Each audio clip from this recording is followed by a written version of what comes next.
league meeting, of course. We're going to dig into some of the awesome things that happened on my show. Just a quick thanks to you, of course, our staff for prepping interviews and finding the right angles, and to the NFL for allowing us the awesome gesture of being part of it, which was really fun. I had a great time. Do you have like one takeaway you want to share, maybe? Sorry to put you on the spot.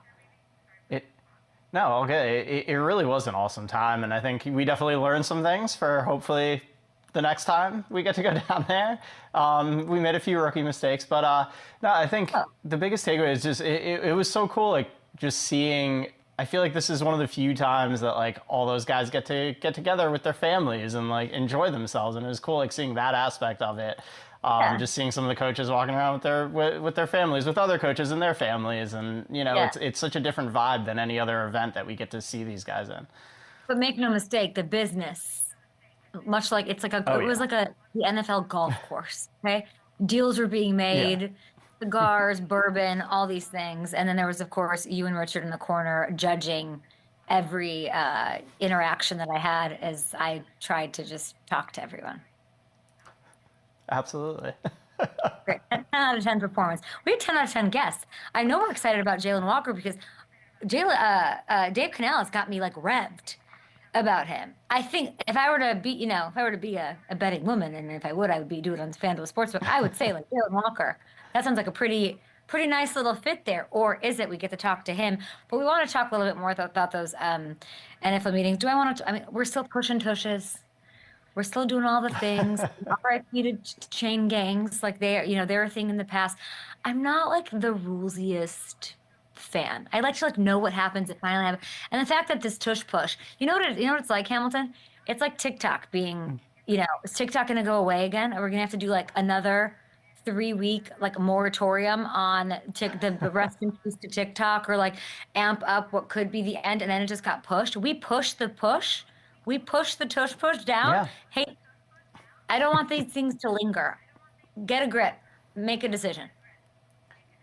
I know. I love if there would just be a decisive, like we're either keeping it or we're not. Now it's going to be tabled till May, but it still seems like we're probably going to see it next year. They're not really close to voting it out. I think it was half the teams voted. They need 2/3. So unless all these guys change, you get 8 guys to change their minds in the next month, which I don't see happening. We're probably still going to have the tush push next year.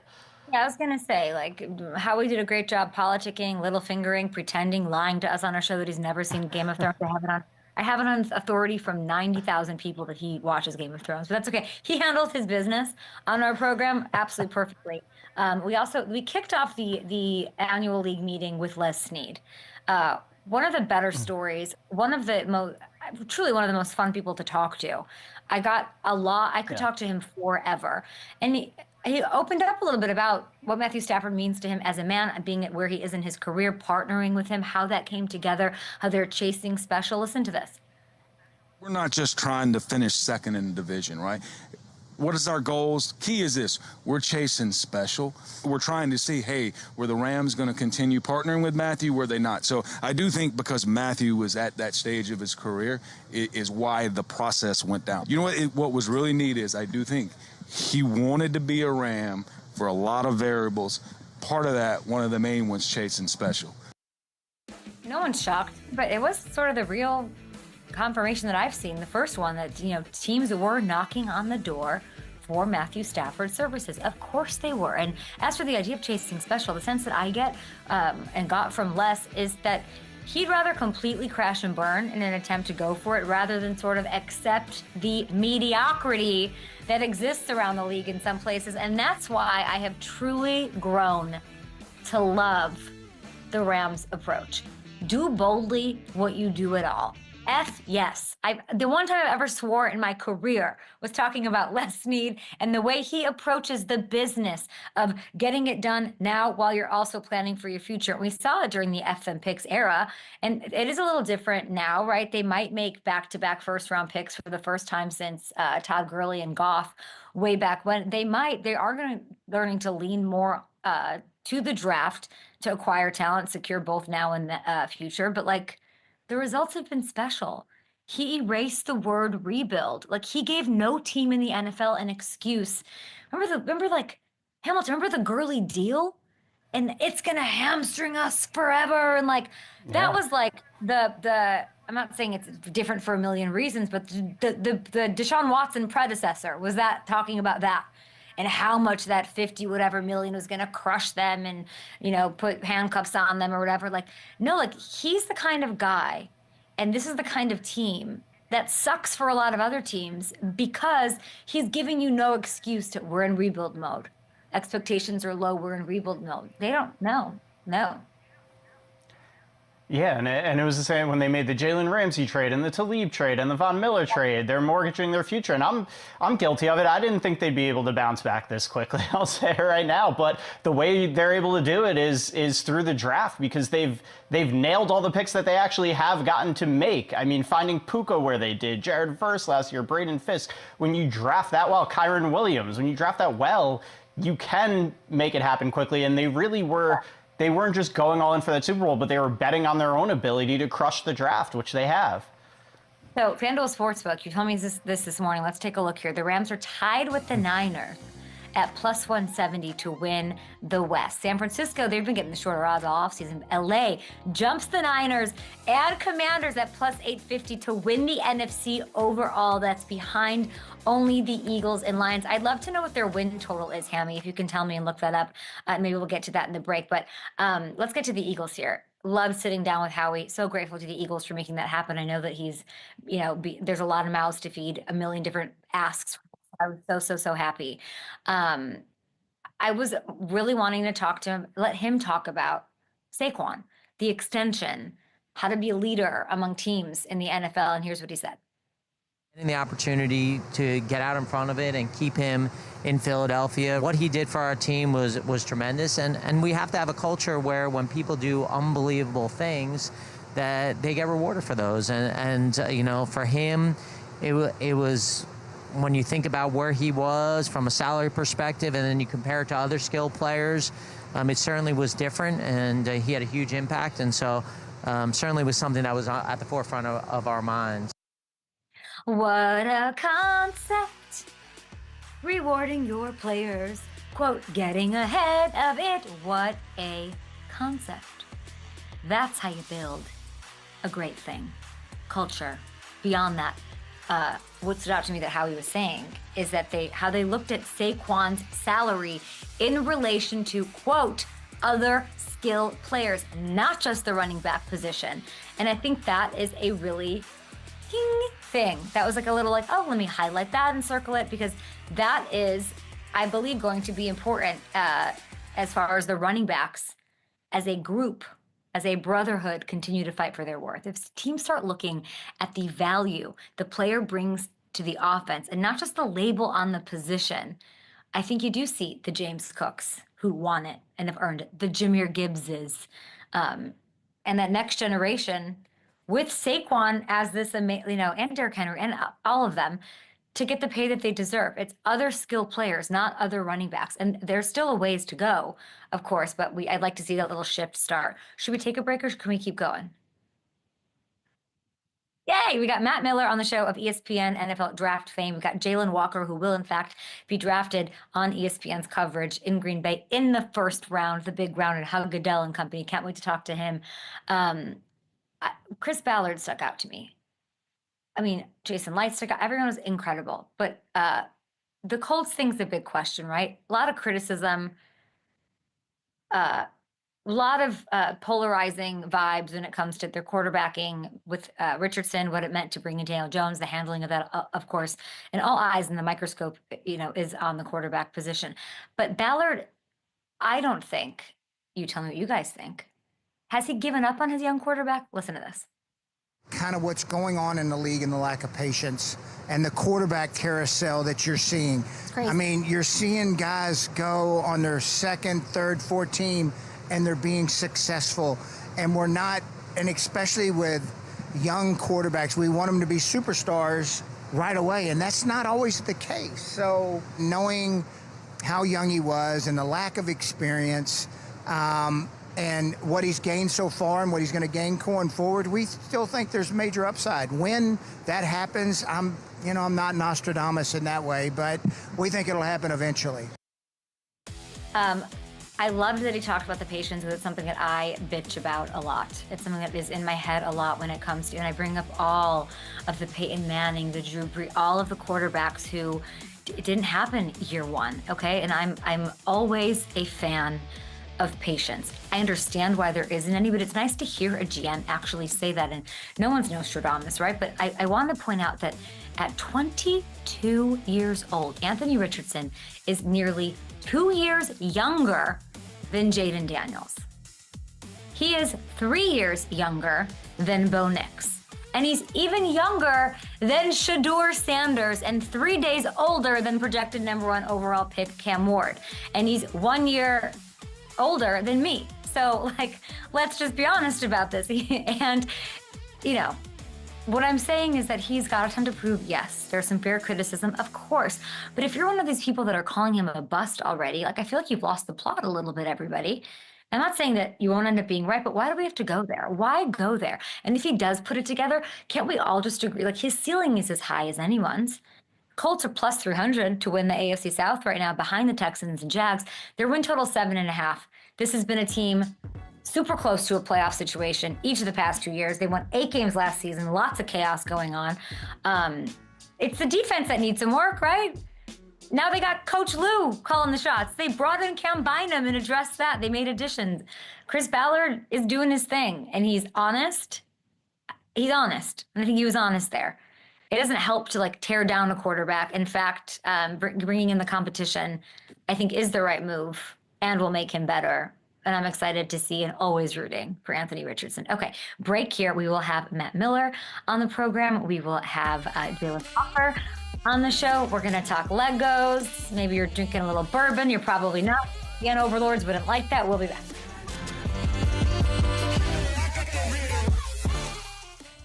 Hey, Hams. Hey. What was the win total? So I got 9.5 games. Which seems super low to me. 9.5 games. Favored to win the division. Yeah, tied with the Niners as far as the favorites there. I mean, they won 10 games. They won 10 games last year, even with all those injuries and that slow start because of the injuries. Like, 9.5 is low. That might be the best value on the board. Post that on Twitter. I love that. What are the what's the win total for the Niners? Niners, let me pull it up. 10.5 for the Niners. Does that seem high? Low? Maybe a little bit. I know there are a lot of people. I'm a little higher on the Niners than I think a lot of people are. Because I know they lost a lot. Who's winning more games this year? The Rams or the Niners? What are you tell me? Oh, you're gonna do this to me right now. I'm not saying I didn't give an opinion. I'm curious what the world thinks. Who wins more games this year? Yeah. The Rams or the Kyle Shanahan didn't come sit with me. we didn't ask because I'm too scared. I don't want him to know that I want to talk to him. Do you know what I'm saying? Yeah. Like, the day that I get to talk to him, and it will happen, what will I have to live for? Once It's true. It's like that, like AJ talked about after winning a Super Bowl. Like, you finally get what you've been after all these years. It's,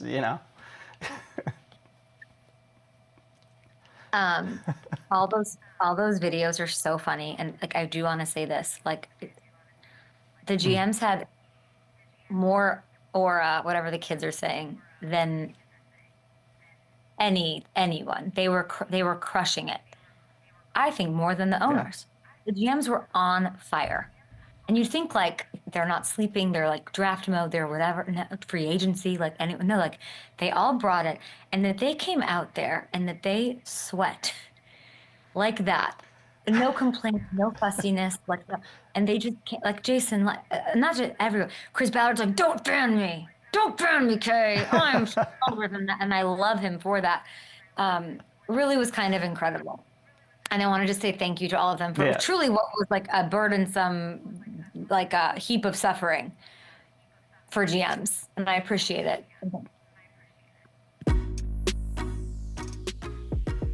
Okay, I guess we're back on television, up and Adams. Oh, now do Interstellar. Oh, I didn't know about this. ESPN draft analyst, insider, also hopefully has an issue with Interstellar. Matt Miller, what does that take? What is that take? That was sarcasm, Kay. I love Interstellar. I'm not gonna start off my day pissing off the nerds. So I love Interstellar. But do you think that every man understands Interstellar? That's my take. That like No, we're absolutely joking. not. Yeah, I like you. I knew I liked you, Matt Miller. It's that whole Midwest thing going on. Let's not piss off the nerds. In fact, let's double down on the nerdiness. Let's do this. You have a 7-round mock draft. You are a sick pup, Matt. You put it out last week. Check it out over at ESPN.com. 257 picks. This is your world. Can you tell me, as I finally decide to cram for the exam that is the NFL draft, what makes this one unique? I'm sure you have the same process, the same whatever. What stood out about this one? Well, we have a unique player, Travis Hunter, at the top of this draft. I've been doing this for 15 years. I've never seen someone try to do what he's doing, playing wide receiver and corner full time. We've seen guys like Charles Woodson, Champ Bailey, Jabril Peppers. They came into the NFL doing a little bit of one thing, playing offense, mostly playing defense. Travis Hunter is very adamant that he's going to play both. He's going to play offense, he's going to play defense, and it does make him really, really unique because he won the Heisman Trophy as a two-way player. He also won an award as the best wide receiver in football, while at the same time winning an award as the best defensive player in college football last year. So what he's doing at that level is unprecedented. So that really sets off, I think, the tempo for this draft class is that there are a lot of unique, versatile players like Jalon Walker from Georgia, like Abdul Carter from Penn State, who might be the number 2 overall pick in this draft. So it is a really fun year where we do have that versatility, a lot of guys who can bring a lot of different elements to the NFL that should get their fan bases excited. I have Jalon Walker on the show right after. You might even be listening. What should we ask him? What would you want to ask him? I think what position he wants to play. That's my favorite question to ask these guys that do multiple positions is, which one do you want to play? And I would hope he would say edge rusher because that's what he's best at, but also because they make more money. And these young men should be thinking about this, right? If, hey, I want to go sack the quarterback. I want to be the guy that's making $30 million a year to bring down the Patrick Mahomeses and the Lamar Jacksons. But Jalen's a fantastic player. I'm excited to watch that interview. His 2 games against Georgia, I would argue, are the 2 best games any defensive player had last year. And Texas will have 4 offensive linemen drafted this year. The 5th one went back to school, or he would have been drafted as well. So that is a great resume builder for Jalon Walker. I love that. We have him on the show. I think he is listening. I'm trying to pull up my internet's not working. I'm trying to pull up where do you have him going?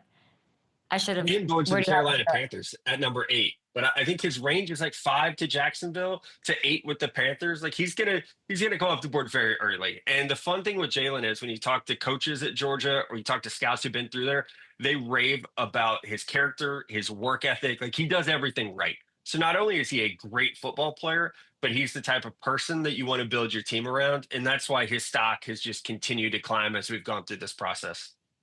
I want to start at the top. So that's the 8th. You talked about Travis Hunter. We think for Patriots, if he's versatile, we'll see where he'll play. I talked to Elliot Wolf about it. At the top here, I met Mike. He said, Borgonzi, so fun, loved him. And he told me the Titans are getting closer to making a decision. Like they're still, for some reason, not saying the jig is up. We know who we're taking. Are there other legitimate options in play right now, or is he full of it? I think there's some legitimate options, but the NFL tells these teams to not let us know who they're going to take because that takes the fun out of it. Even if we do by April 24th, we will probably know who it's going to be, but they want the intrigue as Roger Goodell walks across the stage in Green Bay. I think their option is take Cam Ward, the quarterback from Miami, draft Abdul Carter, the best player in the draft, in my opinion, or trade out. And I do think there will be some interest in trading out. Teams like the Cleveland Browns, the New York Giants are rumored to love Cam Ward. So there could be an option for the Titans if they get through this process and say, we like Cam Ward, but we don't love him. Would you be willing to slide back 1 or 2 spots? And you could still walk out with Abdul Carter or Travis Hunter, who are the best pure football players in this draft. The problem with that is the Titans have done nothing to improve their quarterback room through free agency or trades. And we're to the point of the process where those options aren't out there anymore. You've missed out on the available guys, Aaron Rodgers and Kirk Cousins notwithstanding. So it does feel like they've put themselves in a position where they have to draft Cam Ward, who I think they're in the process of falling in love with him. Like they know that that's the path they're going to go down. So they're talking themselves into loving him. And there is a lot to like about Cam Ward. I mean, certainly he improved every team he was on, whether it was a 0-star recruit to Incarnate Ward or Washington State or this past year at Miami. He made every program better. And that's what the Titans need right now. They need a playmaker who can improve this team and elevate what they've done offensively. Do you like or love Cam Ward? Which one? Where are you in your Like process? but like also, I think because of what I do for a living, the guys that we love, it's like you love Joe Burrow. Joe Burrow is the guy. You're like, I loved Josh Allen. Those are the players where it's easy to say that you love them. Even Caleb Williams and Jaden Daniels last year. Those were guys that I would put, a gold star next to as prospects. You really don't have very many questions about their play. They answered it on the field. They've answered it off the field. With Cam Ward, there is going to be that question of he's a little bit older of a prospect. Had he come out in last year's draft, he probably would have been a round 3 or round 4 player. He gets to Miami, and there will be the question of did he elevate them or did the playmakers Miami had already on the roster, guys like Xavier Restrepo, Elijah Arroyo, they bring in Damian Martinez, did those players push his game up a little bit? So there are those questions about his game as someone that has been through the ringer in college football. I do want. Okay, so let's talk about somebody that I know you love. You already mentioned him, Abdul Carter. So why? What is driving that, and where do you think he'll go?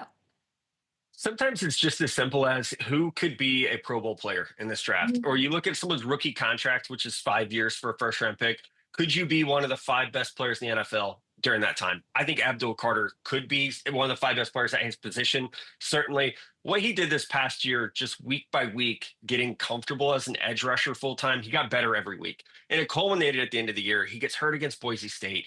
He comes in and plays with one shoulder against Notre Dame, and it was so obvious he was the best player on that field. So I'm a big believer in his athletic ability. The production obviously was through the roof. He was great, but it was watching him get better week by week as he did learn a new position.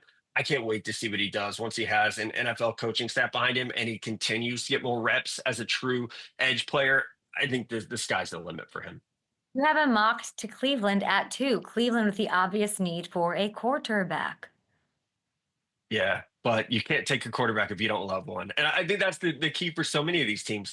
Cleveland made a mistake with Deshaun Watson. Like the owners have come out and said it. We messed up. We shouldn't have given him that contract. Now we got to learn from it. I think the lesson you learn from that is you can't reach at quarterback. So many of these teams have done that. We can go back to the 2021 draft. Trevor Lawrence is the only quarterback from the 5 drafted in the first round, still with his original team. 2022, Kenny Pickett, first round pick. He's on his 3rd team already. So you can't miss at the quarterback position. And I think it even goes back to the conversation with Tennessee. If you don't love that player, if you don't have that conviction that they're going to be that franchise guy that turns things around, you can't reach. And I would say that for the Browns, the Giants. I know there's going to be pressure from ownership on down to go get that guy. But if you don't believe that Shedeur Sanders, the number 2 quarterback in this draft, if you don't believe he's the right guy for your situation, I think the worst thing you can do is reach for a quarterback. What situation is the right one for Shedeur? I think the Steelers would be a great one for him because they have established weapons on the outside. They're going to have a good run game. They have offensive line. They also have a head coach that there's consistency there with Mike Tomlin. That would be the dream fit. If I'm Shedeur, I would want to be with Pittsburgh. Now they don't pick until 21. He's not going to want to wait that long. I think the Saints would be fun with Kellen Moore. Kellen's going to want to run an offense that's built on timing, touch, and that's what Shedeur is great at. He's accurate. I mean, he can throw to any spot on the field. He's just got to speed his process up a little bit. And I would worry about going to a team where, and I think with Cleveland, they've got some questions on the offensive line. They don't have a great number 2 receiver right now. They don't have a run game really right now. I would worry about Cleveland if I was Shedeur because they don't have those established weapons. The Giants, it's a little bit better because you have Andrew Thomas at left tackle. You have Malik Neighbors. They've got some young guys, Tyrone Tracy at running back. You would feel better about that situation. But if I'm him, what I worry about is going somewhere and having to be the savior because even at Colorado, he had Travis Hunter and he had that weapon. And they had some good other receivers too. Jimmy Horn, LeJontay Wester. They had players that were helping Shedeur out. What I would worry is going to a situation where he's going to be asked to be more of a hero and less of a point guard. Like he's a really good distributor. He's not Jaden Daniels. He's not someone that's going to go out and elevate the offense with his legs and with his arm strength. He needs weapons that he can get the ball to. It took a long time to say Giants. It was Steelers, Saints, like those and the Giants. It'll be so interesting. I think, there's all this talk, it's not a quarterback, but these are, I mean, Shador Sanders itself is just like so much candy. Like, where is he going to go? Is he going to slide? There's a lot to get to, and get to ESPN.com and check out Matt Miller's million round mock draft, which, like, can you just take me a little bit into that process before we go on here? Like, how long does it take? Like, take me behind the scenes a little bit. It doesn't take as long as you would think because the key is to Really? be organized. It's yeah, Ah, just like stay organized, right? You have your list of team needs and you have your list of players who are, 1 through 400 ranked for this draft. And you really start to connect dots. I just try to be going back to being nerdy, try to be very organized. Try to have a list of like the rumors. You kind of start with some of the picks that you think will happen maybe a little bit later in the round and you kind of build around it. It's like doing the corners of a puzzle first, and then you can work from there. So it takes about a day to do 257 picks. And that's if you don't have a trade that happens in the middle of doing the mock draft, which does happen. And then you got to restart everything. Or with this mock draft, Adam Schefter so kindly the day before this ran hopped on NFL Live and said Abdul Carter is locked in at number 2 overall. So we had to move a couple things around, but that's what makes it fun. you don't get a heads up on that. You see that on NFL Live? No, I was with Schefter on NFL Live when he Oh, said it, and amazing. the panic hit my face. I was like, "Oh man, I got to redo some stuff. You're like, Gonna be a long okay, night." edit button. Let's figure it out. Carry the Exactly. one, shift the puzzle. I thought you were more of a Legos guy than a puzzle guy. I'm much more of a Legos guy, as you can see behind me usually when I'm on TV. But anything that takes my mind off of mock drafts once we get to May and June and July is a good thing.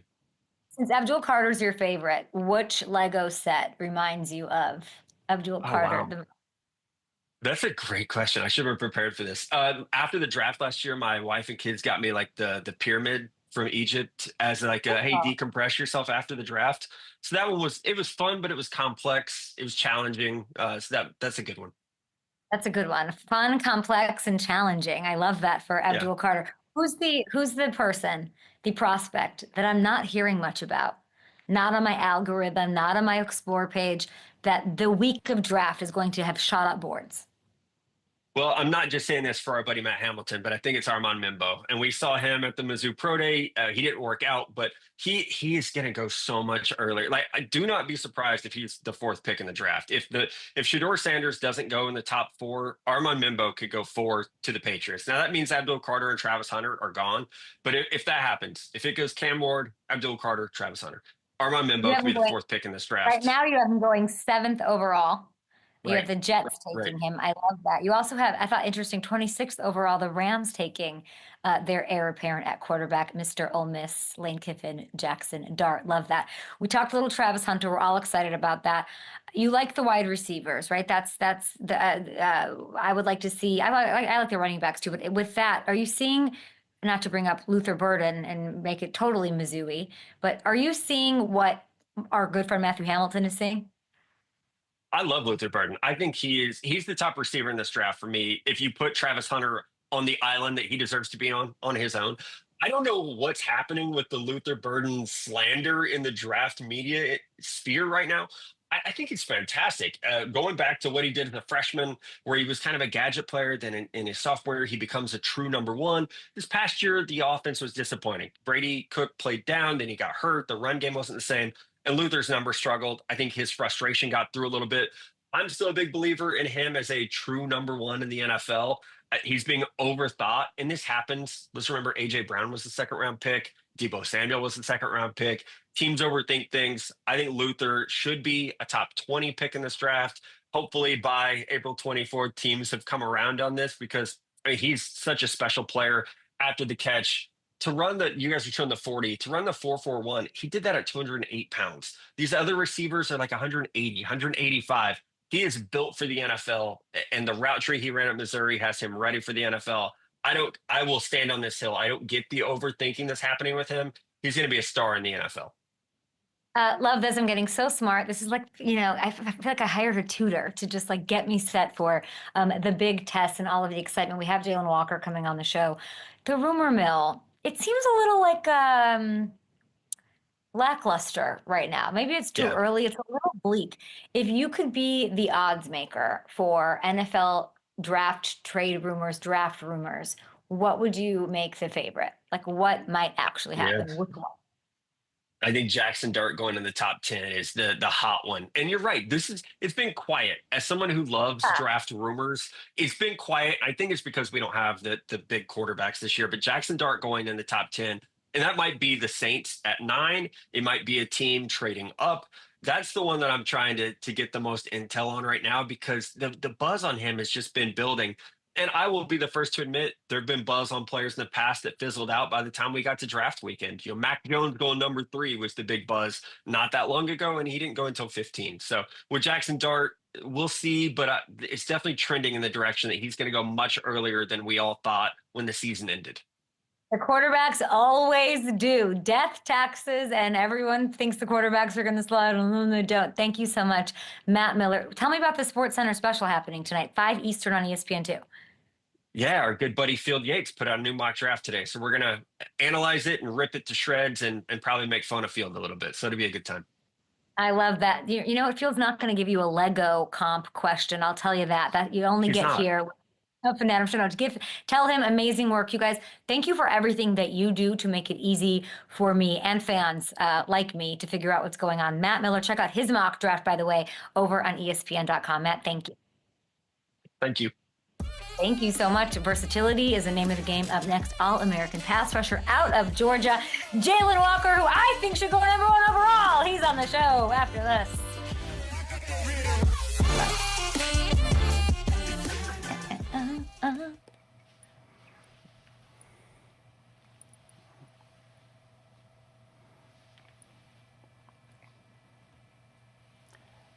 It's interesting. Oh, The Jackson Dart. Losing. Yeah. How are we not asking Matt Miller about Jalon Walker? Like, what are we doing, Chris? What are we doing, Hammy? What are we doing, Kay? Like, come on. But can't wait to meet Jalon. And I've got there's Panthers people texting me, like, about Jalon Walker. Is it too cute? Is it too cute? I don't think so. They gotta hope he's still there. That's going to be the biggest thing there, unless they want to move up. What a difference maker that would be, though. Can you imagine? Oh yeah, that's what they're missing. And Dan Morgan, Canals was talking about it. Dan Morgan wants to address that defense. I talked to Dan Morgan. It wasn't on camera, but Dan Morgan loves the defense. I'll tell you that. Yeah. And we were talking about this morning. He's just such a unique player. I don't think I've seen a prospect like him in my years doing this and watching prospects. Like the closest thing might be Khalil Mack with his versatility and his ability to play off-ball linebacker and on the edge. But he's like, if you made Tyrann Mathieu into an edge rusher, that's what Jalon Walker would be. He also calls himself an old soul, which is more interesting to me than any of the shit that you just said about his exes. I wanted to know the man, the human. My lighting is so bad. What portrait lighting? Did that change anything? No. It made your background blurry. What the? I don't know. This is what an old soul does, because an old soul doesn't know how to use a computer. About to say.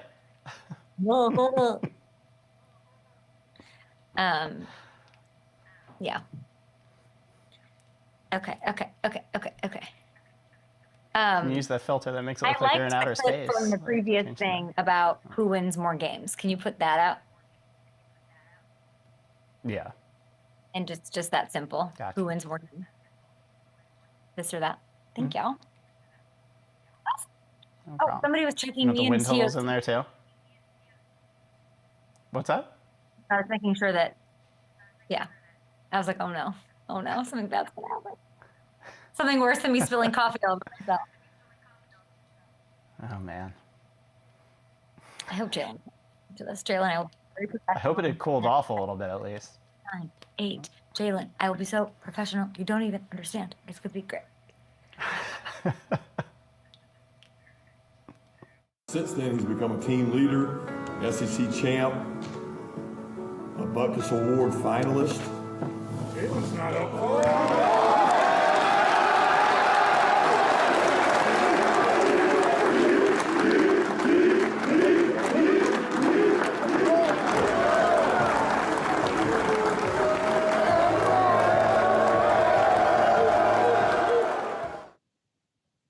What a special moment. 2024 Butt Kiss Award winner. I think that's when our next guest found out he was receiving that prestigious, highest, nation's best linebacker honor, a national champion, a University of Georgia Bulldog, Jalon Walker. An honor to meet you. How are you?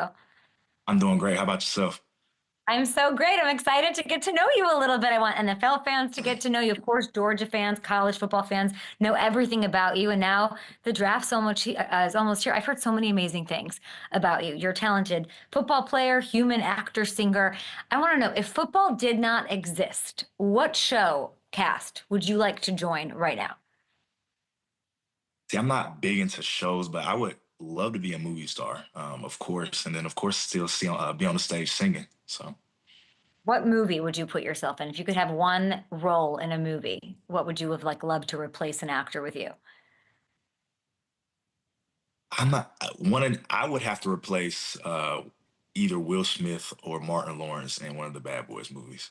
Which one? One, two, or isn't it? I didn't see the last one. Wasn't there like a Bad Boy 4 or something that came out last year? It came Which out one? recently. It would probably be the first one, just to set it off straight, so I can keep being in the loop of the rest of the movies. So I was gonna say the whole dynasty. I thought you might say you would just want to go revisit your time as the Tin Man. You were the Tin Man in the musical. No? that's a throwback. Yeah, that's a throwback for sure. I think it's so cool. You were sang the national anthem at games when you were growing up.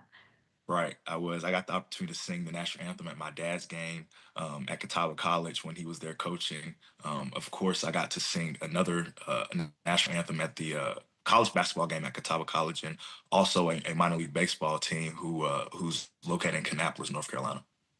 Jalen, this clip's gonna live in infamy, and it's gonna float back when you have to do your rookie song.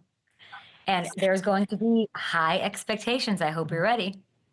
Yeah, I gotta dust off the rust a little bit, but I think I'll be fine. Okay, let's get to the more important questions. What did Texas football do to you?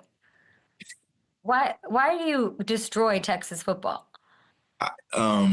It was just the game. I'm a pretty high energy guy, and it was just a high stakes game, and I felt like the week of preparation that I had and the team had showed on the field. On that Saturday. You had 3 sacks for NFL fans who might have missed that one. 3 sacks in 1 quarter. Excuse me? That's crazy. That's when Georgia played Texas this year. Which one would you like me to walk me through? Do you want to look at your highlight from the first sack, the second sack, or the third sack? It's your choice. Let's do the third sack. Please talk me through this. The control room, go. Right. I'm sitting here. I'm over as a quarterback spy, and as soon as Arch gets in, I know Arch is a scrambler. But as soon as he moves out of the pocket, I have the set go to go chase him down, and which I did.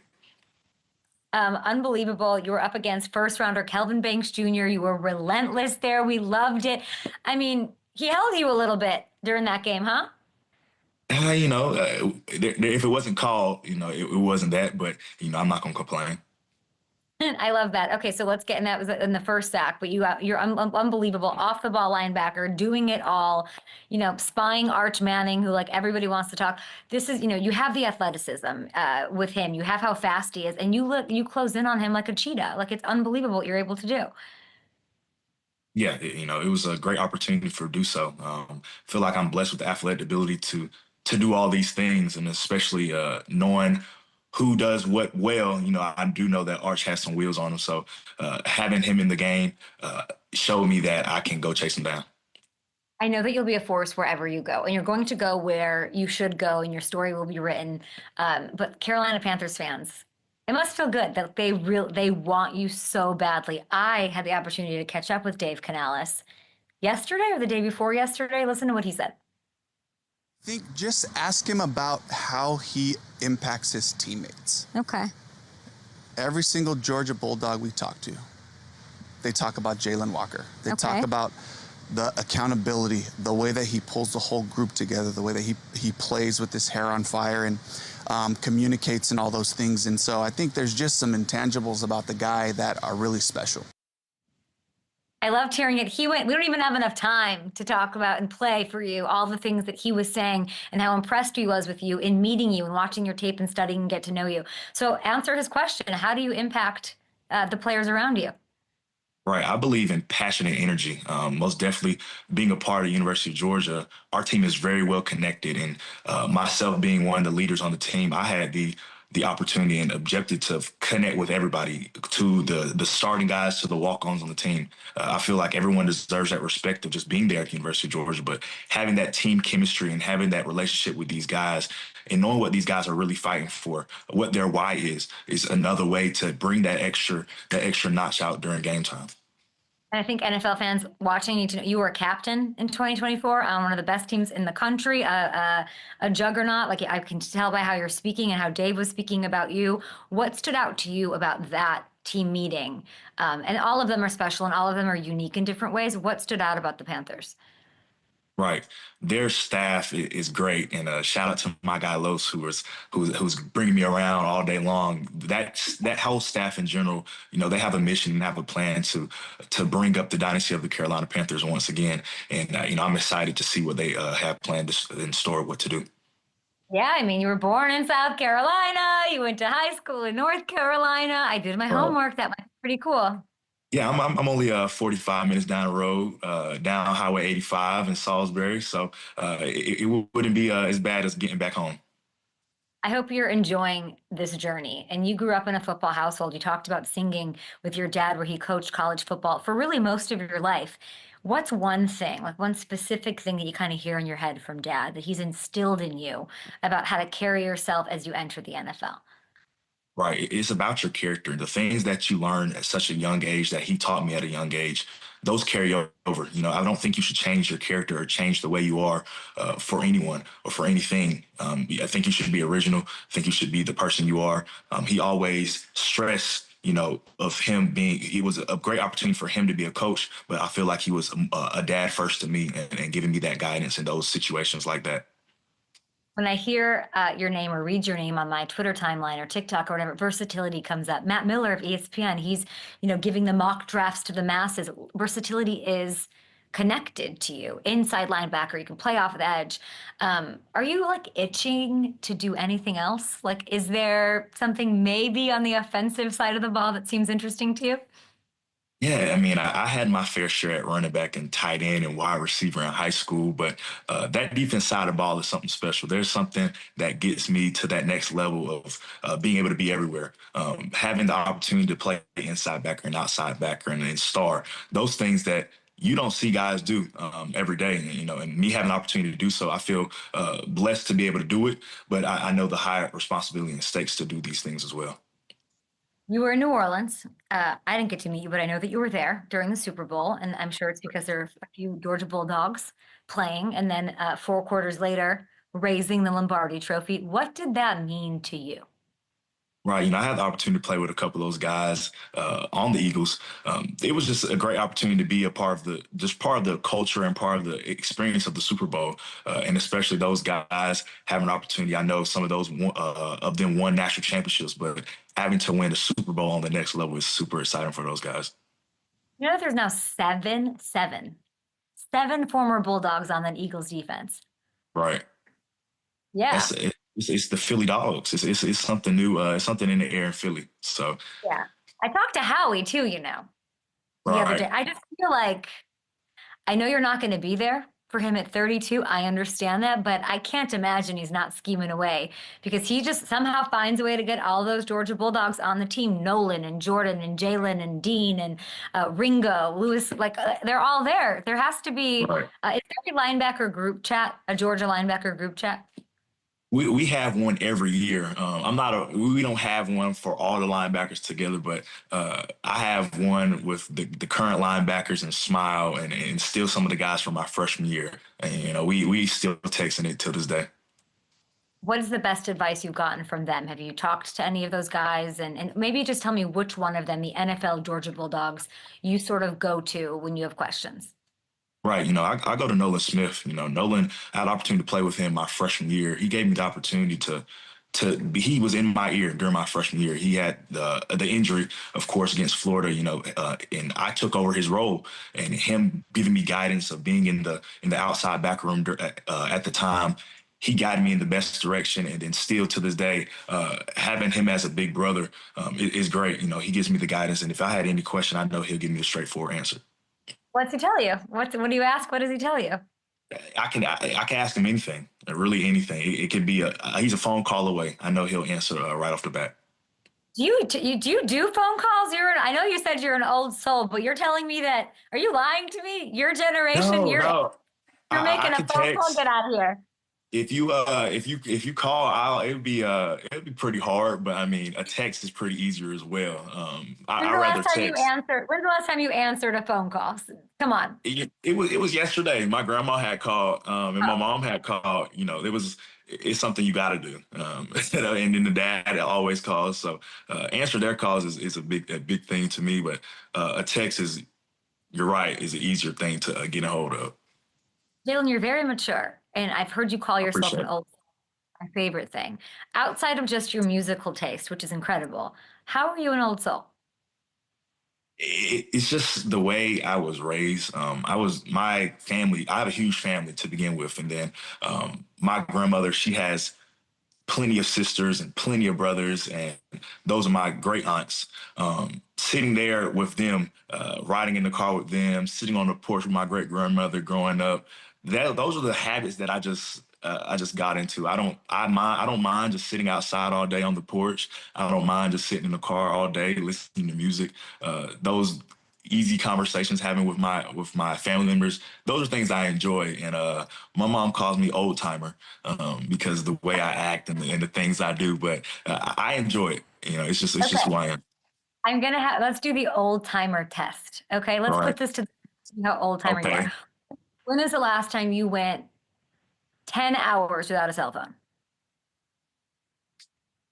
I mean, I can't say. I don't know. Just because my life revolves around the phone, just because I got to be around the phone and this, that, and third of answering these calls and being on these meetings and things like that. It's pretty hard now, just because there's so much that goes in towards the phone.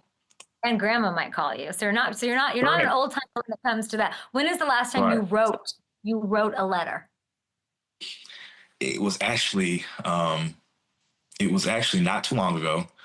It was a letter to the Buckets family. They had an incident for the passing, of course, and the fire. That was a letter that me and my family, we wanted to send out to them because it was very important. Just being a part of that community, being part of that fraternity of being a Buckets Award winner is great. But of course, having that connection with that family is also a better thing as well. What did you write? It was just a condolence note, just keeping them in their prayers. It's hard to deal with that, and of course, still have to deal with the world around you. You're just keeping them in our prayers and to keep them in good spirits. It's unbelievable. I'm so happy that I asked you that in this old timer test that we're doing, and a really beautiful thing. And you have that highest honor, and that's having respect and paying homage to one of the greatest to ever do it. That's really, really beautiful. Right. Let's get back to fun here. Speaking of the greatest to ever do it, when is the last time that you said Michael Jordan is the GOAT? I had this conversation a couple days ago at dinner. We were debating about Michael Jordan or LeBron James, which both are incredible athletes, incredible basketball players. But you got to look into the statistics on some things. I believe that, of course, Jordan, I got the point. There was a point across that Jordan is the all-time leading everything in his realm. But you have to look on the other side of the ball that LeBron is a dominant player and leads to this day, and current leader, still active in the NBA in all these roles. So I'm not going to put out any statement today because I feel like I'll get attacked. You're an old timer. You're saying Jordan. Are you an old timer or not? But I am still in my a 21-year-old guy. But I have seen LeBron. It would have been different if I would have watched Jordan growing up, but I was saying, I'm not going to put any statement out because I don't want any attacks. I don't want any hey, what are you saying? I don't want any hate. So yeah. And you're not getting any because you just answered that perfectly. What is the last record you listened to on vinyl? It was, I can tell you the last song. It was Whitney Houston, "You Give Good Love." on that on vinyl. Yeah, I got a record player for Christmas from my mom, and I collect vinyls. So I got a couple in the house, and when I'm chilling back in Athens, I put a little record on. So What's the last thing you printed out? I printed, yeah, I don't know. I don't know about that printing. I can, if I had to sign something, if I had to do anything, it's easy for technology and the DocuSign as well. So. When's the last one? When's the last time you approached someone in person that you thought was cute versus not even going up to them? That's easy. It's the confidence you have. It's not that hard. So recently? No, not even recently. I just know that if it was an occasion to pop up, it'd be easy for me. I'm trying to think, like, the results are in from this test. I feel like you are old timer. Yeah, I feel like maybe you were born with a 19 and as the first two digits, not a 2004. Like, you are an old soul. Right. I appreciate it. Yeah, that's exactly. It's like I said, it's who I am. It's kind of hard to find a comp for you before we let you go. It's kind of you're very unique. You are different. You are a force. Is there somebody whose game in the NFL you look to? Right. There's a lot of guys that are very talented that I try to, emulate and take pieces of their game to add to mine. Hassan Reddick, we both have the low center of gravity.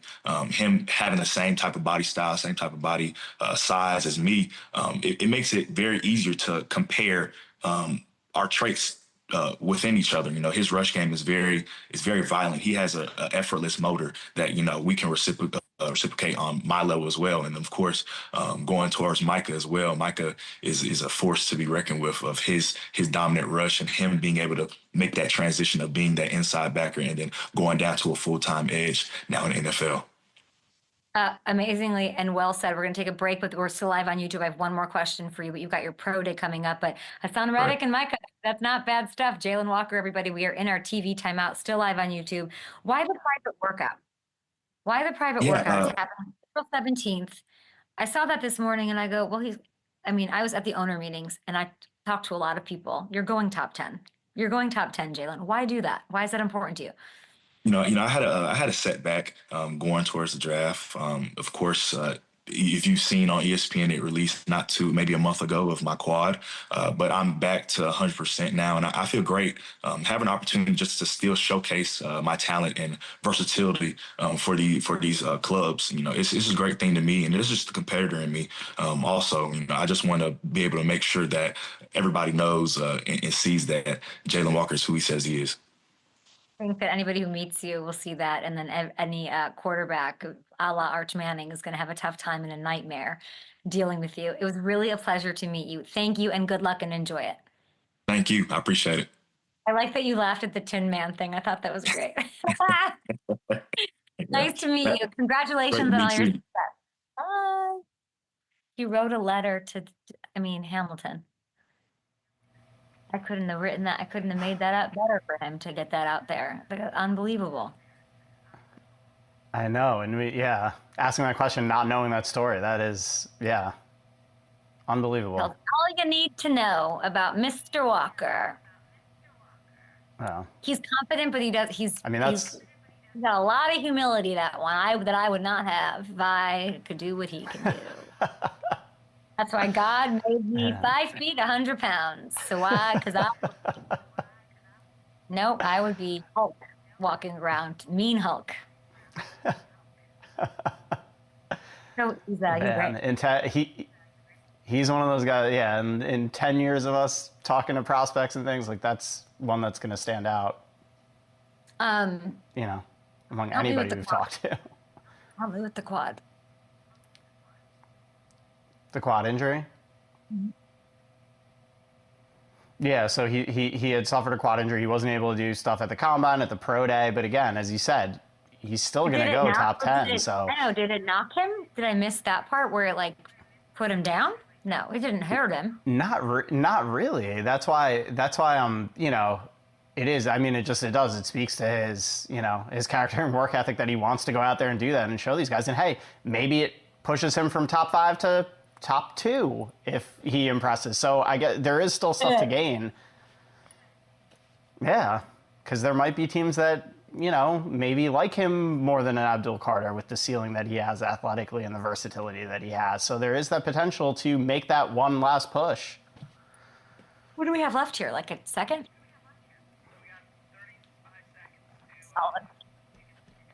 Solid. Okay, welcome back to the program. We're going to both be on camera. Hamilton, here you come. Thank you, guys. Thanks to FanDuel for providing this incredible opportunity this week to go to owners' meetings. We had the best time. It was very cool. Thank you to Jalon Walker, my number 1 overall pick. Just so we're clear. He's my number 1 overall pick right now. Hey, Cam Ward, Shador, why don't you come knock him out of that spot? Why don't you come give us your best shot? No, I'm excited. It's draft time. I promise you I'm going to be super focused on the draft starting next Monday. All the things. We'll be back tomorrow. Yeah, we're back tomorrow.